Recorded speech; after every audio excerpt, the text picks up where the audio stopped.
नमस्कार, न्यूज में देख रहे हैं आप। आपके साथ मैं हूं सुधांशु शेखर। आपको बता दूं कि दिल्ली विधानसभा चुनाव के लिए बीजेपी ने 68 उम्मीदवारों के नामों का ऐलान कर दिया है। जी हां, बीजेपी ने 2 सीटें जो हैं वह गठबंधन धर्म का पालन करते हुए अपने सहयोगी दलों के हिस्से में दिया है। आपको बता दूं कि बीजेपी ने 2 सीटें देवली और बुराड़ी, ये 2 सीटें जो है बीजेपी ने अपने घटक दलों को दिया है, जिसमें जेडीयू और एलजेपी चिराग पासवान शामिल है। जी हां, आपको बता दूं कि बीजेपी ने 68 उम्मीदवारों के नामों का ऐलान कर दिया है। वहीं बीजेपी के राष्ट्रीय महासचिव अरुण सिंह ने बताया कि बीजेपी ने गठबंधन धर्म का पालन किया है और 2 सीटें जो है वह घटक दलों के लिए छोड़ दिया गया है। उन्होंने कहा कि बुराड़ी और देवली, ये 2 सीटों पर जो है अलग अलग दल यानी एलजेपी और जेडीयू चुनावी मैदान में उतरेगी।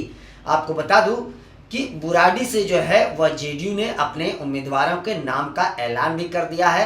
शैलेंद्र कुमार को जेडीयू ने उम्मीदवार बनाया है, जबकि देवली से अभी तक चिराग पासवान ने उम्मीदवारों के नाम का ऐलान नहीं किया है और उस सीट पर लगातार चिराग पासवान दावा कर रहे थे और इधर जो है बुराड़ी में जो है वह नीतीश कुमार दावा कर रहे थे। तो आपको बता दूं, अब आपसी सहमति से जो है इन 2 सीटों को छोड़ा गया है। सभी दल मान गए हैं। मानने के बाद ये 2 सीटें गठबंधन धर्म के तहत दिया गया है। आपको बता दूं शैलेंद्र कुमार के बारे में, शैलेंद्र कुमार पिछले साल यानी 2020 में भी उन्होंने उसी सीट से चुनाव लड़ा था, लेकिन 51,000 से अधिक वोटों से उन्हें आम आदमी पार्टी के उम्मीदवारों ने हरा दिया था। जी हां, तो इस बार फिर से जेडीयू ने उन्हीं पर भरोसा जताया है और उन्हें टिकट दिया है। वहीं मैं आपको बता दूं कि जेडीयू ने इससे पहले भी झारखंड विधानसभा चुनाव की अगर बात करें तो झारखंड विधानसभा में बीजेपी ने 2 सीटें जेडीयू को दी थी। जो 2 सीटों में से 1 सीटें जो है जेडीयू ने जीती थी, जिसमें टिकट जेडीयू ने सरयू राय को दिया था। और सरयू राय के बारे में तो सबको पता है। सरयू राय पहले बीजेपी के नेता थे, फिर उन्होंने पार्टी बनाया और वो चुनाव लड़ते थे। सरयू राय ने झारखंड के पूर्व मुख्यमंत्री रघुवर दास को चुनाव हराया था और अब वो जेडीयू से चुनावी मैदान में उतरे थे इस बार और उन्होंने चुनाव जीता है। वहीं एलजेपी की अगर बात करें, एलजेपी ने अभी तक दिल्ली में एक बार भी खाता नहीं खोला है। हालांकि जेडीयू का भी खाता अभी तक दिल्ली में नहीं खुल पाया है, लेकिन इस बार जो संभावना जताई जा रही है, बताया जा रहा है कि शैलेंद्र कुमार का जो प्रदर्शन है वह बेहतर हो सकता है पिछले विधानसभा चुनाव से। शैलेंद्र कुमार को देवली सीट से इसलिए टिकट दिया गया है बुराड़ी से कि वहां पर पूर्वांचल के वोटर सबसे अधिक है, पूर्वांचल के वोटरों का पलड़ा भारी है, इसलिए शैलेंद्र कुमार को बुराड़ी से टिकट दिया गया है।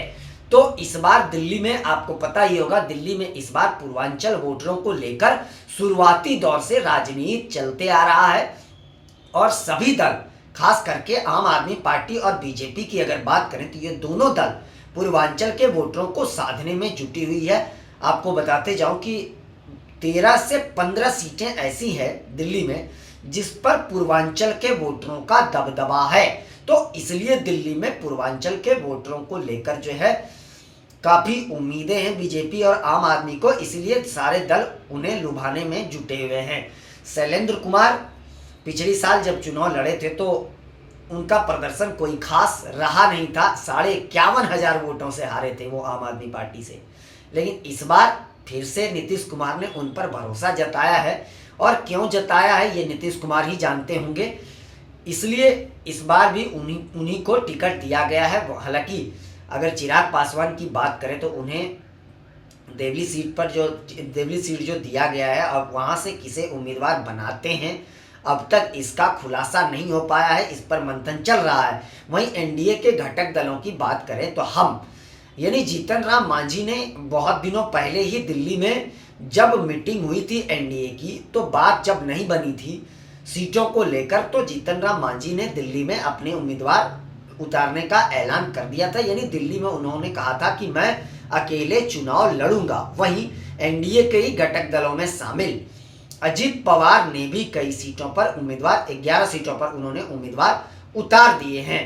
तो एनडीए में अब ये कैसा खेल चल रहा है कि कुछ दल उनको मान मनोबल के साथ साथ लेकर चला जा रहा है और कुछ जो पार्टी है उनको दरकिनार किया जा रहा है। यानी जीतन राम मांझी और अजित पवार को सहयोगी दल एनडीए में जो है बीजेपी ने टिकट नहीं दिया, सीटें नहीं दी और नीतीश कुमार और एलजेपी को टिकट सीट दिया गया है। तो आप समझ लीजिए राजनीति किस तरीके से दिल्ली में चल रहा है। इसमें कहीं ना कहीं अब आने वाले दिनों में नाराजगी जरूर होगी। अभी जीतन राम मांझी और अजित पवार नाराज जरूर होंगे। आपको बता दूं कि अजित पवार जो है महाराष्ट्र में उन्होंने विधानसभा चुनाव में 41 सीटें जीती हैं और वो महाराष्ट्र के उप मुख्यमंत्री हैं, लेकिन दिल्ली में उनका दबदबा नहीं रहा है। हम का तो खैर नहीं ही रहा है, इसलिए बीजेपी को लगा कि इन्हें सीटें देना बर्बादी होगी, इसलिए उन्होंने इन दोनों पार्टियों को सीटें नहीं दी। जबकि जेडीयू इससे पहले भी कई बार दिल्ली में चुनाव लड़ चुकी है, एलजेपी भी लड़ चुकी है, लेकिन प्रदर्शन दोनों का कुछ खास नहीं रहा है। जबकि बीजेपी की अगर बात करें तो बीजेपी का प्रदर्शन, अगर वोट शेयरिंग की बात करें दिल्ली में, तो भले ही दिल्ली में बीजेपी 27 साल से सत्ता से बाहर है, लगातार जो वनवास खत्म करने के लिए बीजेपी मेहनत कर रही है, लेकिन अगर वोट परसेंटेज की बात करें तो वोट परसेंटेज हमेशा बीजेपी का 30% से ज़्यादा ही रहा है। 2020 की अगर बात करें, जो 8 सीटें बीजेपी ने जीती थी, तो उस समय बीजेपी का वोट प्रतिशत 38% था। अब इस बार की विधानसभा में बीजेपी का प्रदर्शन कैसा रहता है यह तो अब देखना दिलचस्प होगा। फिलहाल बीजेपी ने 68 सीटों पर अपने उम्मीदवारों के नामों का ऐलान कर दिया है। यानी बीजेपी अब पूरी तरीके से कमर कस के चुनावी मैदान में उतर गई है। जबकि आम आदमी पार्टी ने सभी 70 सीटों पर अपने उम्मीदवारों का ऐलान कर दिया है, कांग्रेस ने भी ऐलान कर दिया है। अब सभी दल जोर शोर से चुनावी मैदान में उतरे हुए हैं। आरोप प्रत्यारोप का दौर लगातार दिल्ली में जारी है, लेकिन जो जानकारी मिल पा रही है उसके अनुसार यही है कि दिल्ली में एक बार फिर से आम आदमी पार्टी का पलड़ा भारी है। हालांकि चुनौतियां आम आदमी पार्टी के लिए जरूर है, लेकिन पलड़ा भारी है। संभावना ये जताई जा रही है कि दिल्ली का चुनाव इस बार त्रिकोणीय होने की संभावना है। लेकिन मैं बार बार एक ही चीज कह रहा हूं, आम आदमी पार्टी का पलड़ा भारी है। अच्छा, आम आदमी पार्टी के लिए साल 2024 कुछ खास रहा नहीं है, इसलिए आम आदमी पार्टी को भी अपने प्रदर्शन पर शक जरूर है। क्योंकि 2024 में दिल्ली के मुख्यमंत्री जेल गए, इनके अलावा मनीष सिसोदिया जेल गए, शिक्षा मंत्री, इसके अलावा भी कई विधायक और मंत्री जेल गए। तो कई उतार चढ़ाव 2024 में आए हैं और उसी मुद्दे को भुनाने में कांग्रेस और बीजेपी लगी हुई है। जो पार्टी भ्रष्टाचार खत्म करने को लेकर राजनीति में आई थी, सत्ता में आई थी, उस पार्टी पर लगातार बीजेपी और कांग्रेस भ्रष्टाचार का आरोप लगा रही है। तो कहीं ना कहीं आम आदमी पार्टी को इस बार नुकसान हो सकता है। खैर, ये तो जरूर हम कह सकते हैं कि जो हवा 2015 और 20 में आम आदमी पार्टी का रहा है, 2015 में 68 सीटें, 2020 में 62 सीटें, तो वो इस बार होने नहीं जा रहा है दिल्ली में, यह बात तय है। आम आदमी पार्टी के लिए चुनौती इस बार बहुत ज्यादा है दिल्ली में, यह बिल्कुल सही है। अब लेकिन देखिए, विपक्ष में कांग्रेस जो लगातार 3 बार मुख्यमंत्री रही, कांग्रेस की 15 साल तक कांग्रेस ने दिल्ली में राज करा, वो पार्टी आज दिल्ली से विलुप्त हो गई है। लगातार अपनी जमीन तराशने के लिए कांग्रेस प्रयासरत है, मेहनत कर रही है। वहीं बीजेपी का प्रदर्शन की अगर बात करें, 2015 से 2020 में बेहतर प्रदर्शन रहा है, क्योंकि 2015 में 3 सीटें और 2020 में 8 सीटें, तो निश्चित तौर पर प्रदर्शन बेहतर रहा है। और इस बार बीजेपी ने और भी ज़्यादा ताकत झोंक दी है, क्योंकि बीजेपी सत्ता में आना चाह रही है और इसके लिए अलग अलग हथकंडे अपना रही है। बीजेपी इस बार दिल्ली चुनाव में अलग रणनीति के तहत चुनावी मैदान में उतरी हुई है। हालांकि होना क्या है यह तो अब 5 फरवरी को पता चल जाएगा, जनता किसे चुनती है।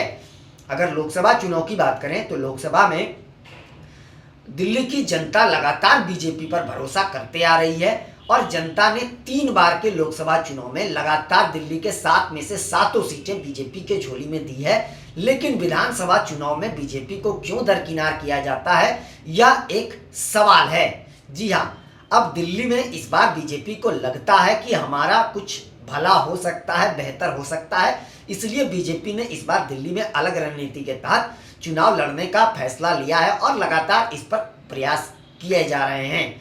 फिलहाल के लिए बस इतना ही, मुझे दीजिए इजाजत। हम अन्य खबरों के साथ भी आपके साथ रूबरू होते रहेंगे। आज 3:30 बजे हम अन्य खबरों के साथ आपके साथ जुड़ेंगे, लाइव जुड़ेंगे। आप लोग भी उसमें जरूर जुड़िएगा और आप लोगों से निवेदन है कि चैनल को लाइक, शेयर और सब्सक्राइब अवश्य कीजिए। आप सभी का धन्यवाद।